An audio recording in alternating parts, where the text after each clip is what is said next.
If you're staying in an Airbnb and you come across one of these Bosch Tassimo Happies and you've got this red light on here, you might be wondering what it means.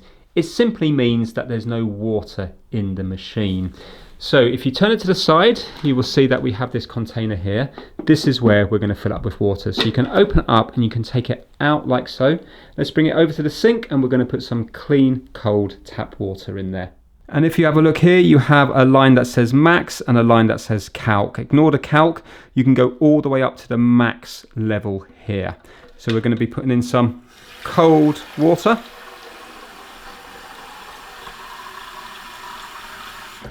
And there you go, I'm just below the max level.